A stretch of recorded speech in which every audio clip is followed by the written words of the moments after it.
Something that a lot of people go through is this inevitable and inescapable feeling that I think I'm becoming more like my parents. Me, for example, I feel like I'm becoming more like my dad. We're like iPhones. I'm a worse version of him, but for some reason, I'm bigger. We have a lot of the same tastes. We think similarly. I can't even talk to my mom anymore because almost every time we talk, at some point I say something and she goes, "You are just like your father." So it makes sense that I would like the same video games that he does. I mean, when I was a kid, I'd only ever play video games with him or would just watch him play because I was afraid of dying. Because if you die in a video game, you die in real life. A lot of the games I'd watch him play are games that I myself wouldn't get into until years later. Like Devil May Cry, which arguably I shouldn't have been watching him play. Or God of War, which definitely I shouldn't have been watching him play. And probably a lot more examples that are way less significant, so I can't even think of them right now. By the time I got into these games, my dad was way over them. So I want to start with games I actually played directly with my dad. Technically speaking, every video game is a game I like because of him, because he's the one who decided to hand me a controller for some reason. When I was a kid, we had this game on the PS2 called I, Ninja. It's a standard platformer beat 'em up for kids about a ninja who brutally murders his sensei, and had a first boss that scared the shit out of me. But in terms of childhood memories, that's pretty much where it ends, so it doesn't count. I want to talk about games I actually remember playing with my dad.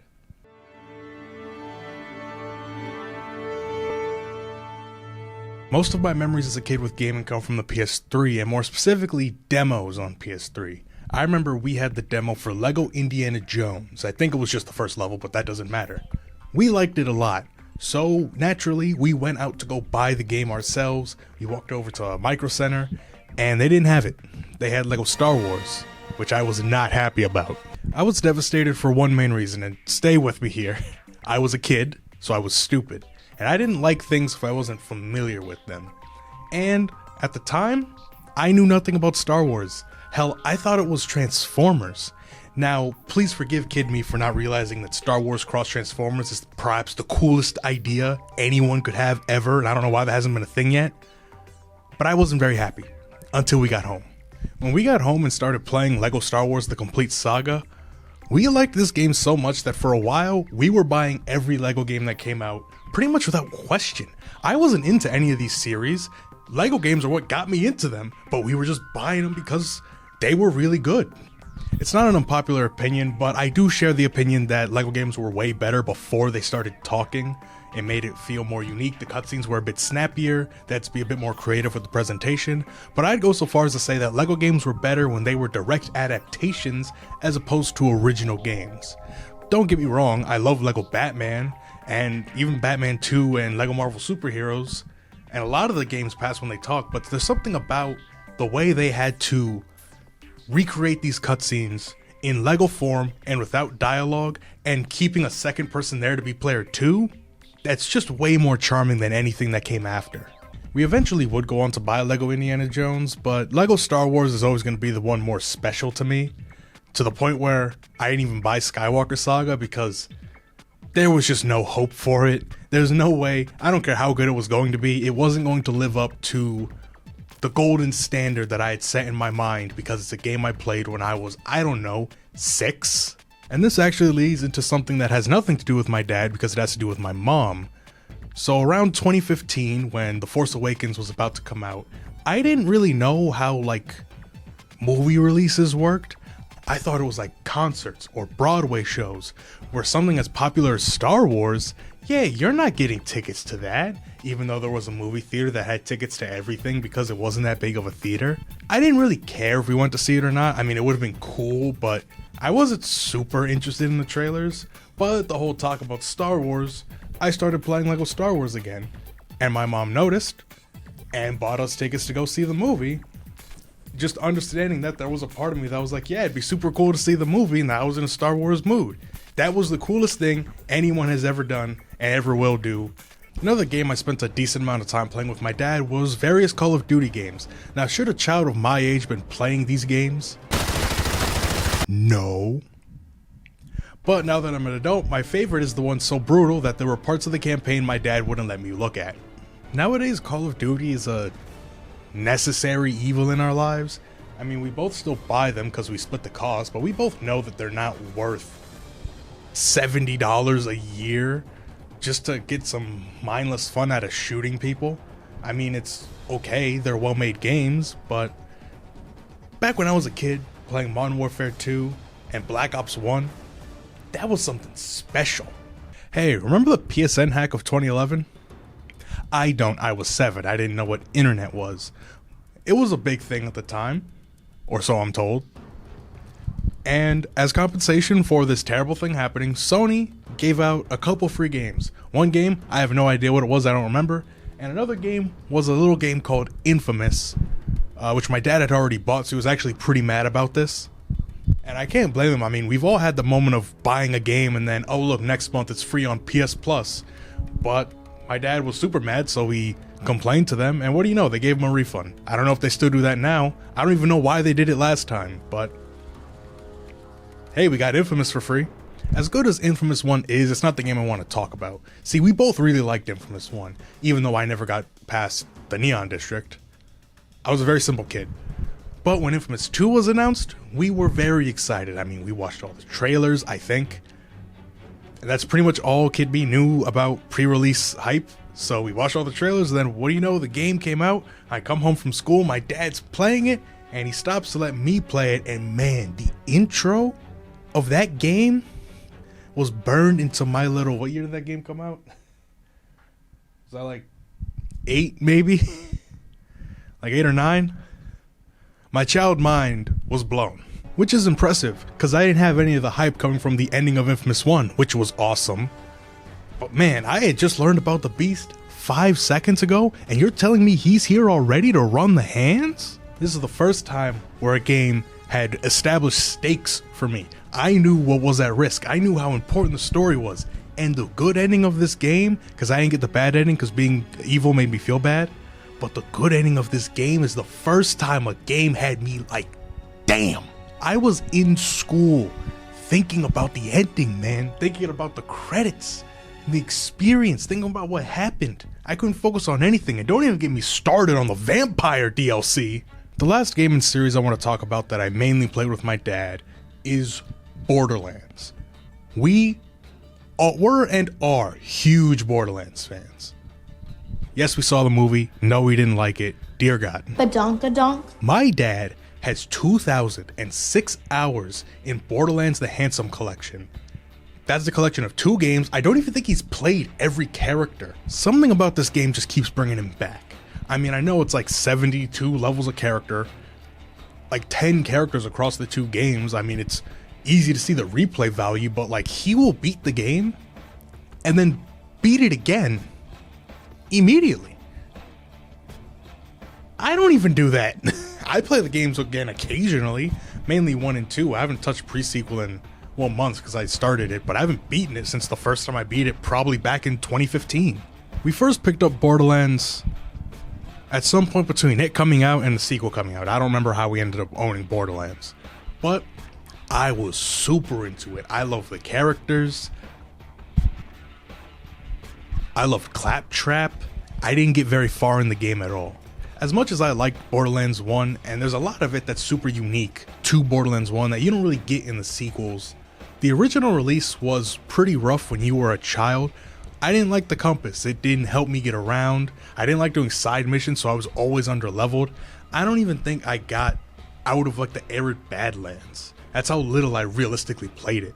And that's not for lack of trying. I played it a lot, either by myself, with my dad, or with friends. But a game this big is pretty hard when you're a kid with the attention span of, oh, what's that? Just like with Infamous, we were both very excited when we saw that they were going to be making Borderlands 2. And I don't even remember launch day. I just remember loving Borderlands 2 as long as I can remember. I played it so much despite having never beaten it as a kid. But man, it was just so much better. Better world, better story, better characters, better upgrades, a map, a mini-map. I was actually able to beat it.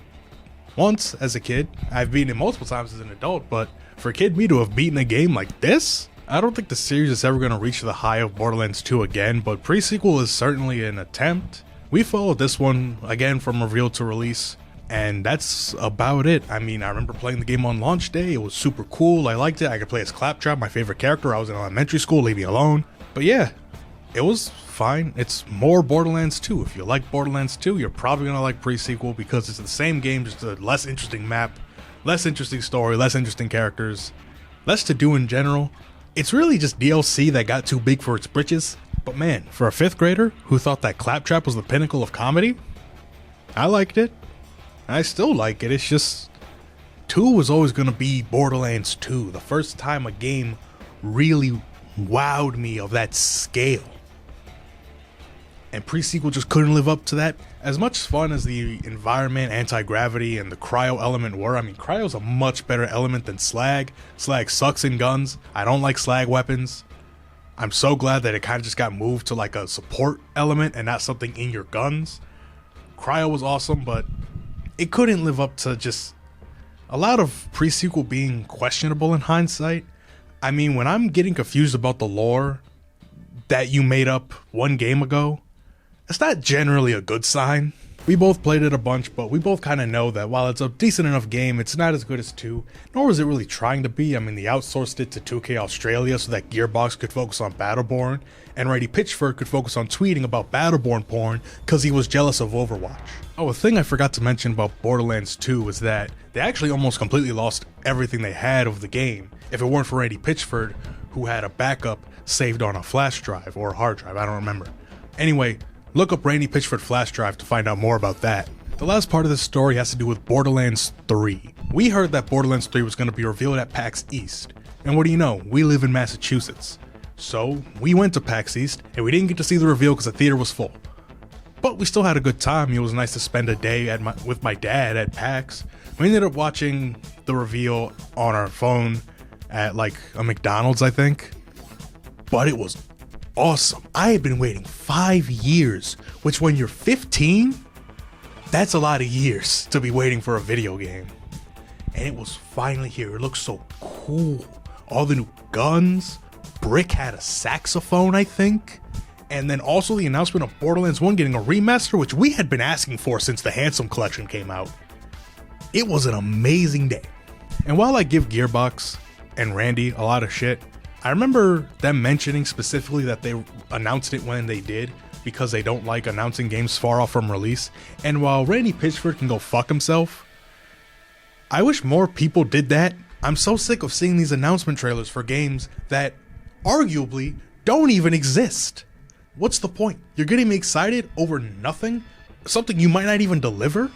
When Borderlands 3 came out, we didn't actually really play it together, which is ironic because they added this cooperative mode where basically every time a gun would drop, you could pick it up and whoever you're playing with could also pick it up without needing to fight over it.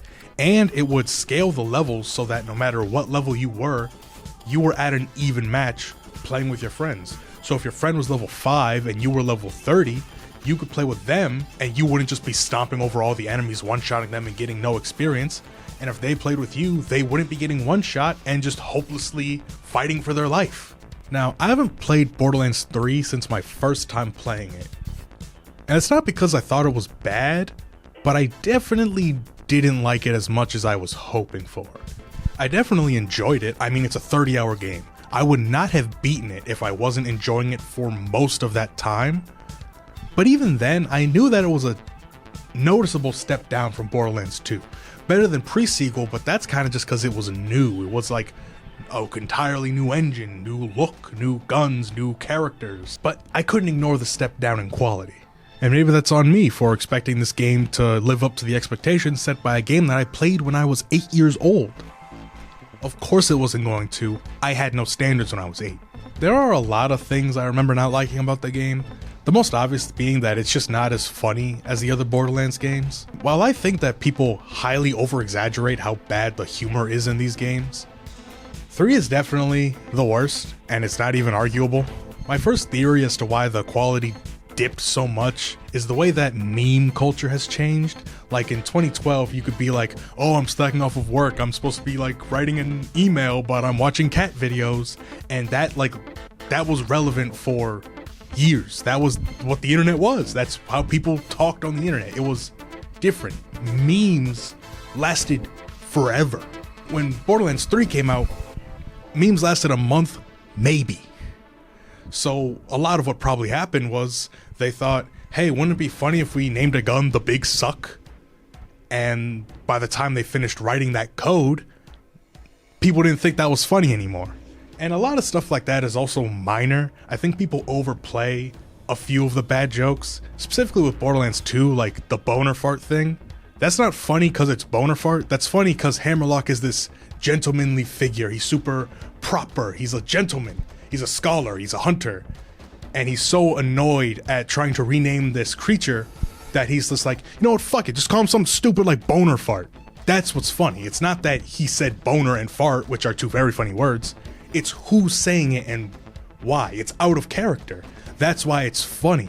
A lot of what was funny about 2, and even just the series in general, I think the highest points of humor are the more subtle things, the things that don't make you pause the game to laugh. But then the bad jokes are the games that make you pause the game, go take a walk, because there's no way he fucking said that, right?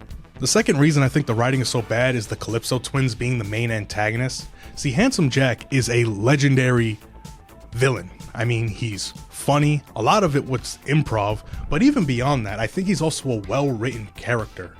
Like the way that he's constantly talking shit, but it's always hidden behind this cowardice. He's saying things, but he's never backing it up.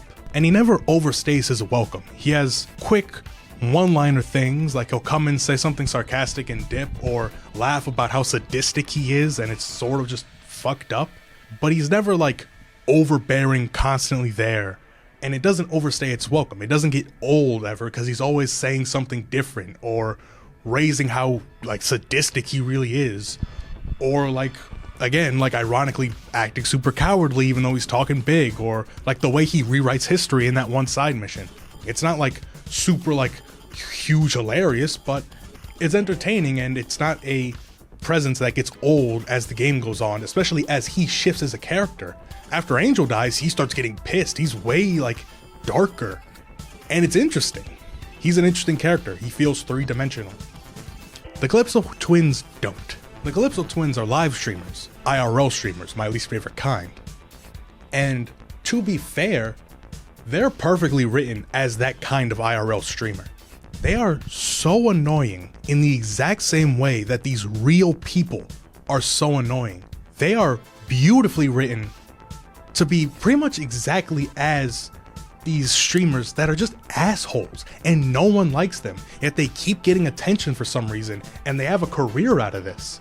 But the problem with that is that gets old. Remember Screwball from Spider-Man? Remember how annoying she was? But she was just a side mission. It was optional, and if you did choose to do it, it didn't last that long. The Calypso twins are the main antagonists. They are a constant presence. They are constantly doing things, constantly talking to you, constantly annoying you. And it's just not something that can be sustained throughout like a 30-hour game without getting really old. And also, quick side tangent about Borderlands. This is a problem that persists through the whole series, but whenever they try to have things happen in cutscenes, it always takes me out of it. I'm always less immersed when the cutscenes start. This is a huge problem in 3, because 3 has a lot of cutscenes. Because what is my character doing? There are multiple cutscenes throughout 2 and 3. Mainly 3. I think there's one cutscene in 2. But where things are happening, and the main character, you, this badass one-man army, is just standing there doing nothing. I think I have the biggest problem with this in Borderlands 2 when Roland dies. Because if I were standing there, and Handsome Jack, my #1 enemy, biggest op, this dude pulls up, shoots like the most trusted ally we have, and I'm standing there with grenades that send people directly to heaven, and rocket launchers, and a million other guns, and I didn't fire one bullet? That takes me out of it. And this is a huge problem in 3 because there are multiple cutscenes where, hey, why didn't I shoot him when I had the chance? I have a billion guns. I've killed thousands of people. I've done the impossible. I've killed giant vault monsters to the point where, you know, the effects are really starting to wear off. Why didn't I shoot these 2 guys? Okay, but back to Borderlands 3. I don't think the game is bad because of the writing. It's a video game. I'm not playing it to critique the writing or get a good story. I'm playing it because it's a video game. Half the time when I play games, especially if I've already played them, I'm skipping the cutscenes because I want to play the game again. I'm a grown-ass man. It's a video game. So what if it's cringy? I'm here to play the game. I get that it's fun to dog on bad or cringy dialogue. I mean, I'm guilty of that too, but it's a little annoying when you see a bunch of people dogging on an entire game and you want to know, hey, is the game actually bad? Like, hey, what's wrong with the game? Why is it so bad? And they can only tell you that it's because the writing is cringe. That doesn't help me. That doesn't tell me that the game is bad. That tells me that the writing is bad. The story's bad. I don't care if the story's bad. If I wanted a good story, I'd go read a book or I'd watch a movie. I want to know if the game is good. That's what I'm here for. And this isn't me just blindly defending games like High on Life or Forspoken. They could genuinely be bad games, but I don't know.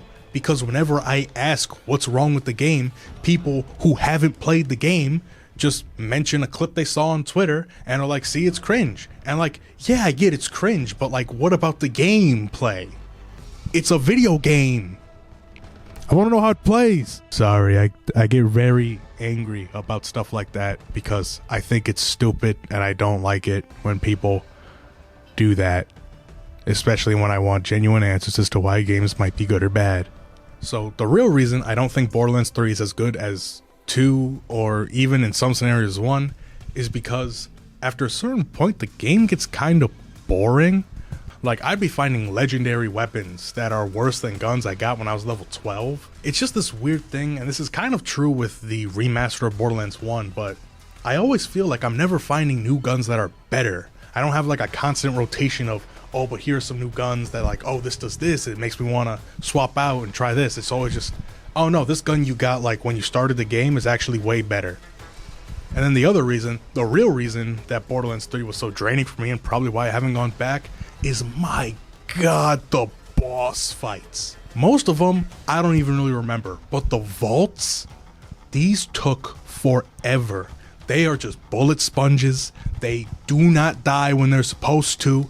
Oh my god, I remember beating this game and I said if I died during the final boss, I would turn it off, and I cannot confidently say that I would have turned it on the next day because my god, I spent so long on a boss for a first-person shooter. It's not like there are intense movesets to learn. You're just shooting it with your guns until you need to reload or maybe jump to avoid an attack or hit R1 or L1 to use your abilities or throw grenades. I almost didn't beat this game because the last boss took so goddamn long. And like I said, despite having mostly enjoyed the game, I wouldn't have beaten it if I didn't at least have some level of fun. I have had no desire to revisit it, not even the DLC. And nowadays a part of that is because we're streaming Borderlands 1 with intentions to go through the whole series, so I'm probably just saving it in my head for that. But I mean, if even 15-year-old me, who was really desperate for the game to be good, was kinda not willing to play it again in the last 5 years, that kinda says something about the quality. But who knows? That opinion, like I said, is 5 years old. Maybe I'd go back and replay it, and I end up loving it. My dad plays it a lot. It's also a game he has a lot of hours in. Not anywhere near Borderlands 2, but he's played it a fair bit. And you bet your ass that we're still gonna buy Borderlands 4 because I think the games are enjoyable enough. Also, I desperately need to like something Borderlands related because my god, the movie was terrible. The second part of this video are games that I didn't play with him or play when I was a kid, but I got into much later in life. But I can always feel that influence that my dad had on me. I've reviewed a lot of these games, especially the ones I'm going to talk about. I mean, it's mostly Devil May Cry and God of War. But what I find funny is like what I remember of these games as a kid. We rented the Devil May Cry games, so obviously we didn't have them for a long period of time. But all I remember from DMC 1 is Alistair. All I remember from DMC 2 is the box art. And all I remember from DMC 3 is the final 2 levels, which were done as Virgil by my dad, so I didn't even get to see the cutscenes. So imagine my surprise when we were fighting with this red guy, you know, on the same team, taking down this monster. And now we're fighting each other. I didn't know what was going on. I think I mentioned it when I did the DMC marathon. Granted, those videos smell really bad and probably need to be redone, but I got back into Devil May Cry when I was around 14. We were at a GameStop for some reason, and my mom pointed out the collection and was like, hey, I recognize those 3 words. And I was like, me too, so I bought it. And I'd say the rest is in the videos, but I don't actually think I want you guys to watch those videos. I ended up getting pretty into Devil May Cry, as a lot of people could tell by the fact that I really like Devil May Cry. I remember playing a bit of all three, but I eventually beat the first one on easy. I beat 2 on normal, and I ended up beating 3 on easy. And something about Devil May Cry 3 just got me. When I first got the games, I was kind of jumping between them, you know, playing a bit of 1, bit of 2, bit of 3. I didn't know 2 was bad yet. I would eventually beat DMC 1 on easy. I would go through on normal way later, but that's what happened. I trudged through DMC 2, realizing how bad it was, and I beat DMC 3 after getting hit by an easy mode is now selectable, and then selecting easy mode. And then the strangest thing happened. This game had the audacity to talk shit because I picked easy? Oh no. That's not gonna fly. So I went back, and I beat it on normal. But you know what? I do hate being considered normal, and at first I was like, that's some bullshit game, I'm fine with being normal. But then I came back to it, I was like, no, you're right. Let me beat the game on hard. And very hard, I forget what the message was for hard, but when I beat it on very hard, it said, I guess it's just time for me to die now, isn't it? And I agreed. So I beat it on Dante Must Die, and I went from someone who was content with having only beaten easy mode to now I have beaten Devil May Cry 3 on Dante Must Die 4 times in my life. And people say this is the worst Dante Must Die, so that just goes to show you what the fuck is wrong with me. The only other Devil May Cry related story is that I was trying to beat DMC 1 on hard, and DMC 1 is already very hard, but I wanted to beat it on hard mode so I could go back through with all my upgrades on normal because you couldn't just do that for some reason. I got through most of the game, but I got stuck on Nightmare 3, which sucked because Nightmare's not a fun boss. I was stuck for hours, it could have been minutes, but I didn't have a job, so it felt like hours. And I remember taking a little break. I don't know how long. I don't know what I did. I don't even think I went to sleep. And I came back and I whooped his ass. And I was so hyped that after I saved, I took a lap around my house. And my dad was usually up around like 1, 2 a.m. It must have been a weekend or vacation because I don't know why I was up that late. But I remember just talking to him about it. I don't know why I brought it up. I don't even remember what he said, but I felt super fucking proud of myself for that. And he must have said something that stuck with me because the memory sticks with me for some reason. So thanks for something, Dad. Now this next game is one I don't actually remember for the gameplay, but simply the first cutscene was lodged in the back of my head for as long as I can remember. This intro cutscene is for The Legacy of Kain Soul Reaver, a game I didn't know was a sequel for years. It's part of the Legacy of Kain series, a series that can't decide how important the Legacy of Kain part is to the titles.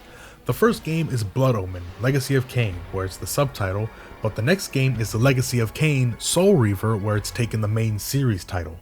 But in Soul Reaver 2, the Legacy of Kain series is only part of the cover art, and it's small, almost like a tagline and not part of the main title because it's not on the spine.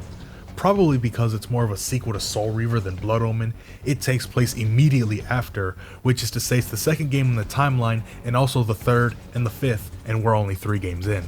A sequel to Blood Omen was made, which on the PlayStation Store is Blood Omen 2 Legacy of Kain, just like the first, but in your library, it's the Legacy of Kain series Blood Omen 2, which is how it is on the box, except this also uses the smaller text like Soul Reaver 2 does, which to me signifies that it's separate from the title, which is again supported by the spine only saying Blood Omen 2. But then here comes Legacy of Kain Defiance, where the Legacy of Kain series mark has been dropped to make Legacy of Kain the biggest part of the logo, to the point where from a distance you can't even see that it says Defiance. Anyway, back to Soul Reaver. I always knew about this game for a while, especially at a certain point I learned that this cutscene belonged to a video game. And when I started collecting games, while I never had beaten Soul Reaver, I definitely recognized the importance it had to my dad, so when I bought my copy I showed it to him like, hey look, it's the game you like. And I did it again when I got it on Dreamcast. The combat's nothing to write home about. You could even make the argument that it kinda sucks. You can only kill enemies by burning or impaling them, but you don't always have the means to do that, and your only permanent weapon goes away if you get hit even once. So sometimes you just need to run past all the enemies and say fuck it. And the puzzles can be pretty tedious, a lot of block pushing. You know, figure out the answer in 2 seconds and then it takes 10 minutes to actually solve the puzzle. Once you know what you're doing, it's very easy to breeze through like 4 hours maybe. But that's not really why you're playing the game. The world of Nosgoth, the atmosphere, the story, it is so advanced for a PS1 game. The presentation, the voice acting, this was before we had standards, and it's so good. It's nuts. And man, the story of Soul Reaver 2, when I beat that game for the first time, I'm not even gonna spoil it, but when I beat that game for the first time, I was like, I need to talk to my dad about this. This is insane. I was so hyped. I was like, I think I stood up. I was like pacing around my room. I was like, holy shit, what just happened? Oh my, like so much started just clicking and so many more questions were coming up. It was insane. A remaster for Soul Reaver is something that has been in the rumor mill as long as I can remember, and I have a very simple way of handling rumors. Basically, it's not true, fuck off. And you'd think I'd feel pretty stupid right about now. But the way I see it, it's either I'm right or I win. I'm super glad that the remasters for Soul Reaver 1 and 2 exist. I'd love something for the other games because I could never really get into them. Definitely something for a video in the future, but not right now. I cannot handle the Blood Omen games right now. I got too much on my plate. The last games I want to talk about are games, again, that I watched my dad play, and I've even reviewed them. Wink wink, go watch the marathon. So God of War, again, series I should not have been watching my dad play. The first game, I remember maybe Kratos killing himself, and when Kratos picks up the giant sword and fights Ares. Oh, and like the part where you're fighting all the clone Kratoses, that's about all I remember from that game. God of War 3, I remember most of. I mean, my dad had it, but I had school, so he was playing it when I was at school. But I remember the parts I was allowed to see, which is a decent chunk of the game. The PSP games in Ascension, I mean, we didn't play Ascension. We had the PSP games. I don't think I actually played those as a kid. I don't even think he played them. He might have played Chains of Olympus, but I don't remember. We got it because it came with a controller that I don't even think works anymore, so that's return on investment for you. But God of War 2, I remember the intro to God of War 2. Specifically, I remember my dad choosing his skin, and I wanted him to play as the regular costume because that's Kratos. Yeah, the armor looks cool, but like, Kratos doesn't wear a shirt. And I thought, because of that decision, that's why Kratos died in the intro. I thought, and it makes perfect sense, I mean, you start in the armor, and then the armor breaks. I thought that was because of me. I didn't know that he had already beaten the game, and that stuck with me. Obviously, I learned that it's not what happened, but that armor stuck with me until I played the game for myself. And you need to get, I think, God rank on the Challenge of the Titans to get that armor, which is super hard when you're in middle school. I should not have been playing this game, mind you. I remember in some stupid hour of the night, grinding my ass off to beat those challenges for no other reason than I knew that my dad must have done it too. I wanted to beat those challenges so more than anything I've ever wanted in a video game. And when I finally did it, man, I went and told my parents immediately because this was the first time playing a game that I was like, I'm as good as games as my dad is. Like, I was a kid. My dad was the best at video games ever. Like, it was insane. And I had only played games really on easy. I had dabbled in normal for old games, but old games are way harder, so I was only playing easy. But finally, like, beating this challenge, I was like, I finally hit the point of I'm as good at this game as my dad was. I'm like, I finally had hit that milestone. It was everything to me. None of this would have happened, my channel or my collection, if it weren't for my dad letting me play that stupid ninja game, or the Lego game with Jar Jar Binks, or the game with the guy who shares his first name with my second favorite Ninjago character. None of this would have happened. And I don't know how to feel about that. I mean, I could have gotten like basketball, or watching other sports, or playing basketball. And I chose the one where I own this bullshit. This bullshit? This is what I chose. According to my app that tracks my collection, this is $7,000 worth of games. that I bought. What's bumping that number up so high? Is it this Japanese copy of Yakuza 1 and 2 remastered for the Wii U? Or the Metal Gear Solid 2 extra release that wasn't subsistence but actually had a lot of behind the scenes information? A gold copy of Majora's Mask? Skylanders Imaginators? This copy of Metroid Zero Mission was $7 when I bought it. Why does the app say it's worth $60? Why are Mario Party games so expensive? A box set of games I already own? I could have taken any hobby from my dad. Basketball, football, comedy, comic books, horror movies. Why did I pick the one that led to a shrine dedicated to Sonic the Hedgehog? How is Watch Dogs on Wii U not the dumbest Wii U game I own? A DMC4 strategy guide? Kingdom Hearts manga? Borderlands the book? 2 of them? Fake bongos? For a game I don't even own? Anyway, thanks Dad for being super cool and letting me play violent video games when I was a single-digit age. And being smart enough to make sure that I turned out fine. This counts as fine.